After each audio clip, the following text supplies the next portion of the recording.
واليوم وفي الفقره ديال التغذيه غادي نبغيو نتعرفوا على واحد المكون اللي بزاف ديال الناس ما كيعرفوش عليه بزاف ديال الامور، واللي هو الكلوروفيل اولا اليخضر. معك لاله غيتا بغيناك تعطينا واحد التعريف شامل على هذا المكون هذا. إذا الكلوروفيل أو اليخضر أو كما يعرف في أغلبية البلدان بالذهب الأخضر هو الصبغة الخضراء اللي كتكون في النباتات الخضراء اللي كتنتج على لا فوتوسينتيز. بمعنى آخر هذيك الوريقات الخضرين ديال النباتات الخضراء بفضل هذوك الاملاح المعدنيه الماء واشعه الشمس كتنتج لنا هذه الماده اللي هي ماده الكلوروفيل او ماده اليخضر. ماده اليخضر ولات من الاساسيات الغذائيه لمجموعه ديال الناس اللي عندهم امراض، وهي ايضا كتلعب واحد الدور وقائي للناس اللي ما باغينش من هنا لقدام ان شاء الله ما يمرضوش. هذا الكلوروفيل هذا هو منتوج اللي هو 100% فيغن، يعني 100% نباتي، ما فيهش ناتج اللي هو حيواني. كيكون اما على شكل غبار بحال هاد القرعه هادي. ملي كنبغيو نستعملوه اما كنخلطوه مع العصائر، اما كنخلطوه مع الماكله، اولا كنستعملوه بلا فورم ديالو ليكيد مع الماء اونيكمون. هاد الكلوروفيل فهو ماشي غير مكمل غذائي، بل هو غذاء متكامل بحد ذاته. نعم. بحيث انه كيتكون من ايش؟ كيتكون من الحديد، من الفوسفور، من المغنيسيوم اساسا، بحيث ان الموليكول ديالو اللي هي الكلوروفيل هي متشابهه طبق الاصل لا موليكول ديال الدم، غير الفرق لا موليكول ديال الدم كيكون مرتبطه بالحديد ولا موليكول ديال الكلوروفيل كتكون مرتبطه بالمغنيسيوم. كيف تنعرفوا المغنيسيوم عنده فوائد كبيره على الجسم وعنده فوائد ديال تجديد الخلايا. نعم. انا كيف ما كنعرفوا ان الكلوروفيل اليوم ولا من بين غادي نقولوا المكونات الغذائيه اللي طوندونس كيف ما كنقولوا، ولا الناس عاد كتعرف عليه اكثر سورتو في المغرب عندنا مؤخرا عاد ولينا كنعرفوا هذا المكون الغذائي. معك بغينا نتعرفوا اليوم على المكونات ديال هذا الكلوروفيل، شنو اللي كاين في هذيك لابودغ؟ هاد لابودغ هادي فيها صبغه خضراء، واللي اهم من ذلك ففيها مغذيات اللي هي كتمشي كتغذي لنا الدم مباشره. نعم. لان الكريات الحمراء فيوميا كتموت واحد العدد ديال الكريات الحمراء وكتعاود تجدد. فهذيك باش هذه تجدد فالغذاء الاساسي باش غادي تجدد هي الكلوروفيل. نعم. كيف كنعرفوا انه الكلوروفيل هو اساس الحياه، اساس الحياه ديال النباتات كاملين. كيف تنقولوا هو لو كونسونطري دو في ديال هذيك النبته. نعم. فاحنا الانسان اللي كناخذوه كيعاوننا على بزاف ديال الحوايج. كاين شي حويجات اللي هما وقائيين وكاينين شي حويجات اللي هما علاجيين. وعلاش لا نتعرفوا على هاد المسائل هذه او الحويجات اللي قلتي وقائيين ونمشيو حتى المنافع ديالو العلاجيه؟ الوغ المنافع اللي هي وقائيه فالكلوروفيل كيقاد لنا الحموضه ديال الدم، بحيث انه كيلعب لنا على ليكيليبر اسيدو بازيك. هاد ليكيليبر اسيدو بازيك هو اللي يخلي انه القاعديه ديال الدم كتكون متوازنه. الا كانت القاعديه ديال الدم متوازنه فهذا كيعطينا تو سامبلومون اننا الجراثيم ما كتقدرش تكاثر، سورتو الجراثيم اللي كتكاثر بدون اكسجين. هاد الجراثيم هذه كنقدروا نلقاوها في العين، في الماء ديال العينين، كنقدروا نلقاوها في لا ساليف، كنقدروا نلقاوها في السوك غاستريك يعني في لا ديجيستيون. دونك الا بغينا نقولوا نون سولمون كيدير لنا واحد لو ديتوكس لانه هو عنده واحد ليفي ديتوكس، فهو ايضا ما كيخليش هذيك الجراثيم اللي في الدم تكاثر. بهذا ليكيليبر اسيدو بازيك ايضا فاحنا كنحاربوا واحد المجموعه ديال الامراض اللي كتسمى لي مالادي ميتابوليك. شنو هي لي مالادي ميتابوليك؟ هي الامراض اللي كتجي من الميتابوليزم ديال الذات. الميتابوليزم هي كل تفاعل كيقدر يوقع في الذات، بحالاش بحال امراض السكري، امراض القلب والشرايين، امراض الغده الدرقيه، وامراض الدم بصفه عامه. نعم. يعني المرضى ديال هاد المرضى السكري والضغط الدم وهادو اللي ذكرتي كلهم ممكن يستافدوا من هذا الكلوروفيل واخا يكونوا مصابين بهذا المرض؟ اذا كانوا ديجا مصابين فهذا كيعاونهم على العلاج، واذا كانوا عندهم الجينات المرضيه في العائله ديالهم وباقي ما تصابوش فيه فهذا كيخلي ان هذوك الجينات ما كتعبرش، كتبقى مخبيه. نعم. انا غادي نمشي معك شويه المكونات ديال الكلوروفيل او لا فوقاش كيتستعمل الكلوروفيل في كل ما هو علاجات المجموعه من الامراض، وشنو هي هذه الامراض اللي كيقدر يساهم في العلاج ديال الكلوروفيل؟ الامراض اللي كيعالجها الكلوروفيل هي الامراض ديال الجهاز الهضمي بصفه عامه، لانه كيشجع لينا البكتيريا اللي هي صالحه اللي هي الكانديد. هاد الكانديد هادي كتخلي لنا لو سيستيم ديجيستيف او الجهاز الهضمي كيخلي يخدم بطريقه اللي هي مزيانه، سورتو الناس اللي عندهم ليليكوباكتر فكيصلح لهم الكلوروفيل. من ناحيه اخرى فهو عنده عده علاجات لو كومبليمون اليمونتير الناس اللي عندهم لو كونسير. الناس اللي باقي ما جاهمش لو كونسير فهذا كيتعد وقايه، والناس اللي جاهم ديجا لو كونسير فهذا كيعاونهم على انهم يباليو هذوك الخلايا ديال الكونسير، فالكلوروفيل كيمشي كيهاجمها وكيحيدها. بما اننا تعرفنا على الكلوروفيل او الياخدور كيفاش يمكن الجسم ديالنا كيستافد منه، كذلك كيفاش كيوقينا من بعض الامراض، نبغيو اكيد المشاهدين وحنا غادي نبغيو نعرفوا كيفاش يمكن لنا نستعملوه. ذكرتي انه كاين هكاك بودره يمكن لنا نخلطوه مع الماء، يعني ممكن تعطينا افكار كيفاش يمكن لنا نستعملوه الاستعمال الصحيح ديال هذا الكلوروفيل هذا؟ الكلوروفيل عنده استعمالات اللي هي عن طريق الاكل. كيفاش تو سامبلومون الا خديناه ديجا يوميا هكذا مع الماء كنقدروا نضيفوا ليه مواد اخرى اللي كتعزز الوقايه ديالو، بما انه هو غني بمضادات الاكسده لي زونتي اوكسيدون. كاع الحوايج اللي عندنا فيهم لي غادي كوليبر في الذات ديالنا، هاد لي غادي كوليبر او الاجسام الحره فكتنشط بالاشعه ديال مثلا البولا لو سيستيم اللي هو ماغنيتيك، الاشعه الكهرومغناطيسيه. فاحنا ملي كناخذوا الكلوروفيل نقدروا نستعملوه اما هكذا مع الماء، اما نضيفوا ليه مواد اخرى. شنو هي هاد المواد الاخرى؟ العسل، سكينجبير، الحامض، عصير الليمون. دونك هادو كلهم كيزيدوا يعززوا هاد المفعول ديال الكلوروفيل وكيعطيونا واحد الخليط اللي كيقوي لنا حتى المناعه. وبالنسبه للاكل الا بغينا نزيدوه في الاكل، شنو هي الطريقه اللي ممكن باش نستافدوا منها، اولا شنو هما الاطباق اللي ممكن نضيفوا لها الكلوروفيل ونستافدوا منه؟ الوغ الاطباق اللي ممكن نضيفوا لها الكلوروفيل نستافدوا منها في العصائر، ممكن نستعملوا واحد المعلقه صغيره مع الحسوه، ممكن مثلا سور اون سالاد ندردروا فوق منها كوم اني بيس. كيف يمكننا ايضا ندخلوها في واحد لي بريباراسيون ديال لي تشيز كيك. كنلاحظوا انه لي جابوني او لي شينوا كيستعملوا الماتشا وكيستعملوا الكلوروفيل في لي تشيز كيك ديالهم، في لي كريب ديالهم، يعني ميم في الاشياء اللي هي حلوه في لي كلاص ديالهم، حتى حنا نقدروا نستعملوه في هذه الاستعمالات هذه. يعني ونقدروا نستعملوه حتى ملون طبيعي واللي غادي نستافدوا منه.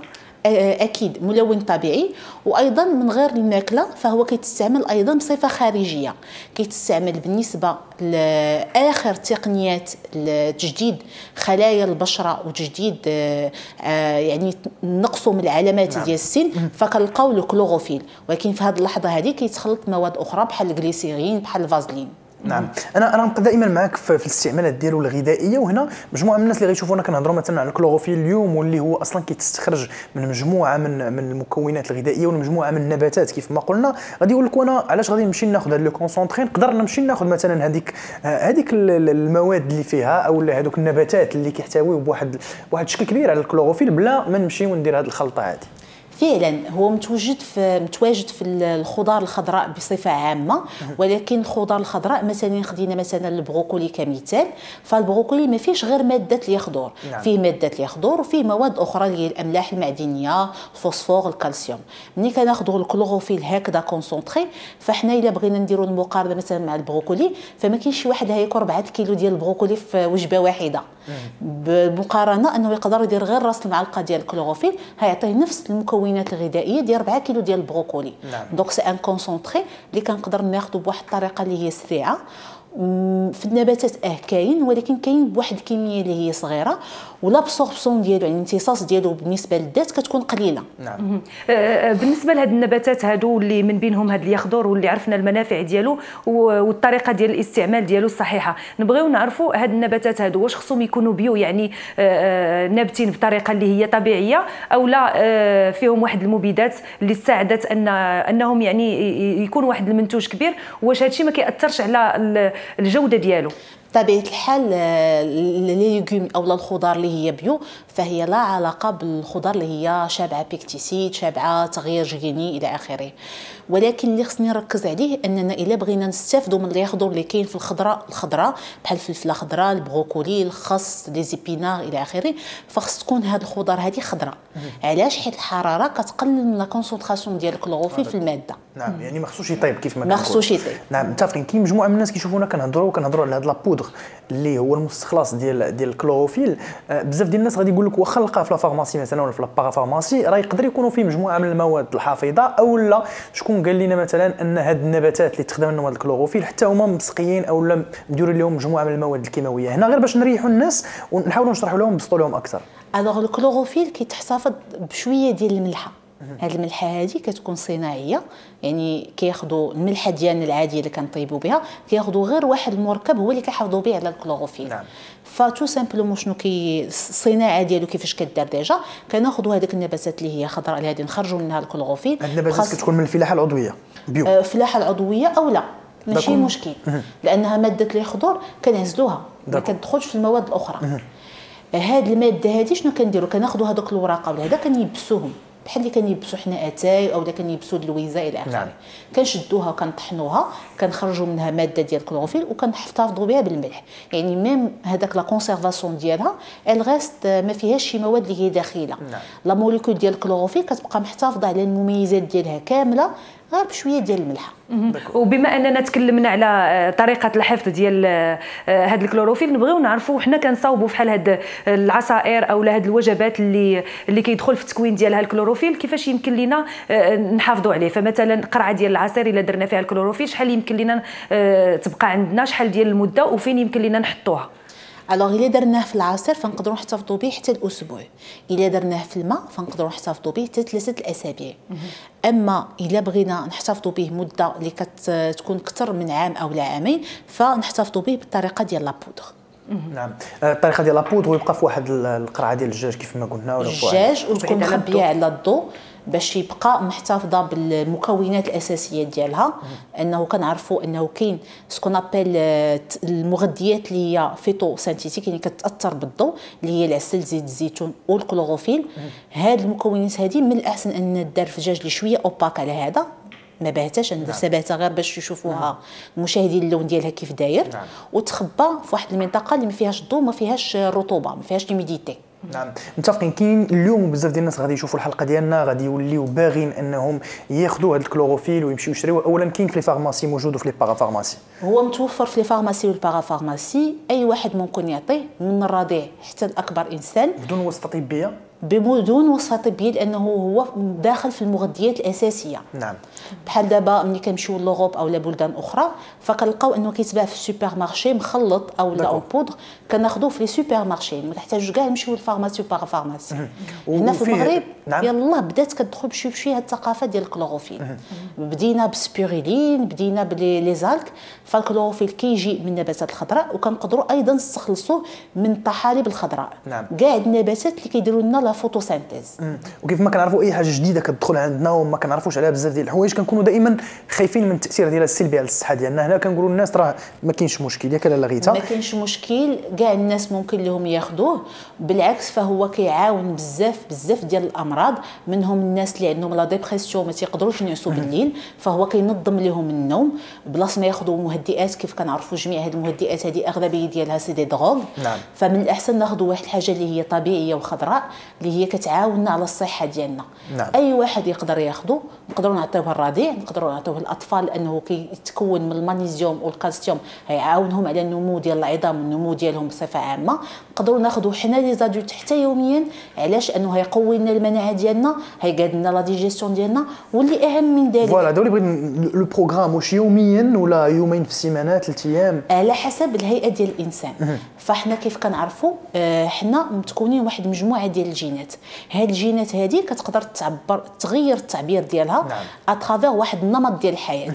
فواحد الانسان اللي هو سبورتيف كيحتاج كميات اقل، واحد الانسان اللي هو ما كيدير حتى شي سبور، عنده الوزن الزائد، عنده امراض، عنده بزاف ديال الحوايج، فهذا يمكن ياخذوه حتى يوميا. وبالنسبه للانواع، فيه انواع هذا الكلوروفيل او اليخضر؟ لا، فهو نوع واحد هو الكلوروفيل، وصبغه الكلوروفيل هي لا موليكول كلوروفيل. وبالنسبه كيف ما ذكرتي الاستعمالات، ممكن نستعملوها بزاف المرات في الاسبوع او لا بزاف المرات في اليوم، ولا هادشي يقدر ياثر على الصحه ديالنا؟ بالعكس هو ياثر على الصحه ديالنا ايجابيا، فهذا كيدخل في تغيير نمط الحياه، النمط اللي هو ايجابي. فهاد الكلوروفيل هذا الا بغينا نزيدوا ليفيكاسيتي ديالو خصنا نديروه مع لو سبور، مع حميه غذائيه اللي هي مزيانه. اون بارلون د حميه فهو كيدخل عاوتاني كيقاد لينا لابيتي، لانه لابيتي عندنا في الذات فالمسؤول عنها هي هرمون لا ليبتين. هاد لا ليبتين هذه كيتقاد المستوى ديالها بلا كلوروفيل، بحيث انها ايضا كتلعب لنا على التوازن ديال الهرمونات.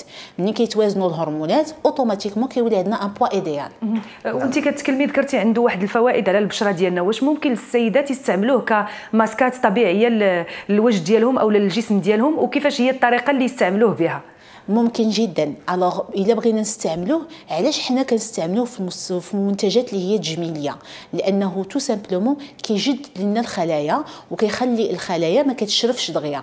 دونك كنقدروا نستعملوه غير هاد لا بودغ هادي كناخذوا منها تقريبا مقدار معلقه، كنخلطوها اما مع معلقه ديال العسل اما مع معلقه ديال الماء، لانه هو كيذوب في الماء هيدروسولوبل اكثر من هو كيذوب في الدهنيات. فنقدروا مثلا ننظفوا البشره ديالنا، نزولوا الخلايا الميته ونابليكيوه كماسك، كيف انه كيقدر يساعد في واحد المجموعه ديال الامراض اللي كتقيس الجلد، بحال لاكني، ليكزيما والصدفيه. نعم. قلتي لنا ان نقدروا العائله كلها تستافد منه، مثلا الوليدات الصغار، الكبار، وحتى الناس المسنين. غير هو الطريقه ديال التحضير ديالو مثلا الكميات، مثلا في واحد القرعه ديال واحد اللتر، مثلا قنينه ديال لتر واحد مثلا خصنا نديروا فيها من ملعقه ديال هو سي ان برودوي تري كونسونطري. دونك الا بغيت انا واحد القرعه بحال هكا تقريبا ديال لتر كندير فيها معلقه صغيره. بغيت هاد الكميه نيت اللي مخلطه انايا فكنديروا راس المعلقه. نعم. وحنا تكلمنا ذكرتي ان يمكن لنا هذا اليخضر هذا نعطيوه للاطفال، العائله كلها كيف ما ذكرتوا. نمشيو للناس الاشخاص المسنين، كيف ما كنعرفوا مع التقدم في السن فكيكون عندهم واحد المشاكل صحيه. واش هذا اليخضر هذا ما غيشكلش خطوره على الذات ديالهم؟ واذا كانوا ما كانش كيشكل عليهم خطوره، كيفاش يمكن لنا نعطيوهم له والنصائح كذلك كيفاش يتناولوه؟ بالعكس فاليخضر كيشكل واحد المصدر طاقي كبير بالنسبه للناس المسنين، وكيخلي ان الخلايا ديالهم ما كتشرفش. واخا هما مسنين فاحنا ما حدنا كنزيدوا في لاج، ما حد الخلايا ديالنا ما كتبقاش تجدد بنفس الطريقه، فهو كيمشي كيجدد الخلايا ديال البشره، كيجدد الخلايا ديال الدم، واللي اهم من ذلك فكيجدد الخلايا ديال الاعضاء بحال الكبده، القلب الى اخره. فلهذا الناس المسنين غادي يشكل لهم واحد المصدر ديال الطاقه اللي هو كبير، اللي غادي يعاونهم انه ما يكونش عندهم داك الاثر ديال السن بحال الالم ديال الركبي.